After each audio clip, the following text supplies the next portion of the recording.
India. Aryan Khan drugs मामले में कई तरह की खबरें सामने आ रही थी। उनकी गिरफ्तारी के बाद कई लोग समीर वानखेड़े जिन्होंने उन्हें गिरफ्तार किया था उनके खिलाफ बोलने लगे। दरअसल मामला ये था कि लोगों का कहना था कि जब भारती सिंह 86 ग्राम ड्रग्स मामले में पकड़ाई गई थी तब उन्हें एक ही दिन में जमानत मिल गई थी, लेकिन इन्हें इतना मानसिक रूप से आर्यन खान को प्रताड़ित क्यों किया जा रहा है। लोगों का कहना है कि इनके पास तो ड्रग्स बरामद भी नहीं हुए हैं, लेकिन बस इस मामले में घसीटा जा रहा है और आखिर इन्हें इस तरीके से इतना प्रताड़ित क्यों किया जा रहा है। इस पे कई लोग सवाल खड़े कर रहे हैं। लोगों का कहना है कि कानून दो तरह से क्यों है और दो लोगों के लिए अलग अलग कानून क्यों है। अब ऐसे में समीर वानखेड़े को लोग घेरे में ले रहे हैं। अब एक और खबर आई है जिसमें बताया जा रहा है कि समीर वानखेड़े के लिए मुश्किलें बढ़ गई हैं। खबरें आ रही हैं कि समीर वानखेड़े ने पैसे के लिए ये सब किया है और इस मामले में लगभग 25 करोड़ की डील का दावा किया जा रहा है। अब ऐसे में समीर वानखेड़े बोल रहे हैं कि मुझे ये वर्दी राष्ट्रपति के द्वारा दी गई है, अगर किसी में हिम्मत है तो उतरवा दे, तो मैं देख लूंगा और उसकी पावर को पहचान लूंगा।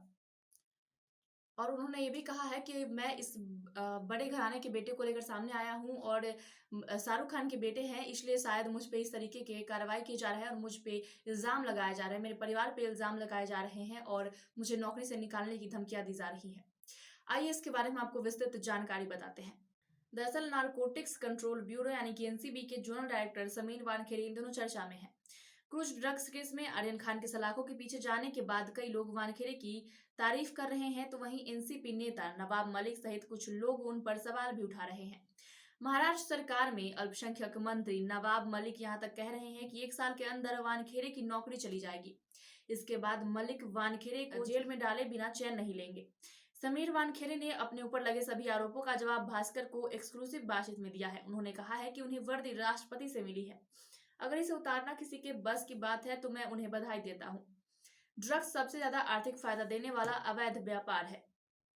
हवाई मार्ग, जहाज, रेलवे और सड़क मार्ग से ड्रग्स देश में आता है। इसे रोकने की जिम्मेदारी एनसीबी की है। हम इसे रोकने की हर मुमकिन कोशिश कर रहे हैं। मैं कभी दुबई नहीं गया, इन आरोपों में सच्चाई नहीं है। नियमों के मुताबिक वरिष्ठों की अनुमति लेकर परिवार के साथ मालदीव गया था। खुद के पैसे खर्च किए लॉकडाउन में विदेश जाने का आरोप लगाया जा रहा है। यह संभव नहीं है। इतने बड़े मंत्री को सोच समझकर आरोप लगाने चाहिए। उन्हें लगता होगा कि अधिकारी हूं इसलिए भ्रष्ट ही होऊंगा, यही विचार उन्हें आता होगा। उनसे अगला सवाल किया गया था कि आगे किसे गिरफ्तार किया जा सकता है, तो इस पर जवाब देते हुए उन्होंने कहा था कि आर्यन खान का मामला अदालत में है, इसलिए इस विषय पर बात करना सही नहीं होगा। जांच आगे कहां जाएगी इस समय मैं क्या कोई और भी कुछ नहीं बोल सकता। उनसे सवाल था कि राजनेता एनसीबी की कार्यप्रणाली पर सवाल क्यों उठा रहे हैं, जिस पर उनका जवाब था कि जिस राजनेता की ओर से सवाल खड़े किए जा रहे हैं वे काफी वरिष्ठ हैं। मैं महाराष्ट्र और गोवा जैसे राज्यों का जोनल डायरेक्टर हूँ। मेरा जो काम है वही करता हूँ। मेरे पास आम लोग शिकायत लेकर आते हैं, मुझे उनके और देश के लिए काम करने के बदले तनख्वाह मिलती है। जनता का सेवक होने के नाते अपनी जवाबदारी से भाग नहीं सकता। नवाब मलिक ने आपको जेल में डालने की बात कही है, ये उनका सवाल था, जिस पे उनका जवाब था कि वे बड़े नेता है और मैं सामान्य सरकारी नौकर हूँ। मुझे देश के राष्ट्रपति से वर्दी मिली है, किसी कुछ बोलने से वह नहीं जा सकती। मैं ड्रग्स के खिलाफ सफाई अभियान चला रहा हूँ, क्या इसलिए मेरी वर्दी उतारी जाएगी? मेरा राजनीति से कोई संबंध नहीं है। मैं अपना काम कर रहा हूँ, मुझे जो टास्क दिया गया है उसे पूरा कर रहा हूँ। जिन्हें मेरी वर्दी उतारनी है उन्हें बधाई देना चाहता हूँ, देखता हूँ वो क्या करते हैं। फिर उनसे अगला सवाल था कि कार्रवाई सरकारी है, फिर आप पर व्यक्तिगत आरोप क्यों लगाए जा रहे हैं? इस पर उनका जवाब था कि मैं उसका विरोध करता हूं। मेरे काम के तौर तरीके पर सवाल उठाने की छूट है, लेकिन मेरे और मेरे परिवार पर व्यक्तिगत आरोप लगाए जा रहे हैं। यह गलत है। मैं अपने करियर में इस तरह की चीजें पहली बार देख रहा हूँ। मैंने उनके रिश्तेदार पर कार्रवाई की, उसकी खुन्नस निकालने के लिए मेरे परिवार पर व्यक्तिगत आरोप लगाए जा रहे हैं, यह नहीं चलेगा। उनसे अगला सवाल था कि मुख्यमंत्री ने कहा है कि कार्रवाई महाराष्ट्र को बदनाम करने के लिए की गई।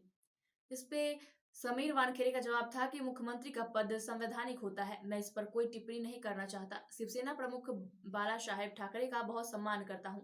वहीं उनसे अगला सवाल था कि आरोप लगाए जा रहे हैं कि आप भाजपा के इशारे पर काम कर रहे हैं। इस पर उनका जवाब था कि मैं किसी के इशारे पर काम नहीं कर रहा, कानून के हिसाब से काम हो रहा है, जो संविधान कहता है मैं वही करूंगा। उसके बाद उनसे अगला सवाल था कि बॉलीवुड को टारगेट कर उसे बाहर ले जाने की साजिश का आरोप भी लग रहा है। उन्होंने कहा कि ऐसा नहीं है, हमारी कार्रवाई की लिस्ट देखेंगे तो 2 या 3 कार्रवाई ही बॉलीवुड से जुड़े लोगों पर हुई है। इसके बाद अगर आप ये कहेंगे कि सिर्फ बॉलीवुड को टारगेट किया जा रहा है तो यह गलत है। बॉलीवुड के खिलाफ एक्शन के बाद मुझ पर आरोप लगने लगे, लेकिन उससे पहले किसी ने मुझसे Nigerian peddler drug mafia Dawood के भाई के खिलाफ कार्रवाई करने के बारे में कभी नहीं पूछा। ऐसी तमाम खबरों के लिए देखते रहिए एशिया न्यूज इंडिया, रांची।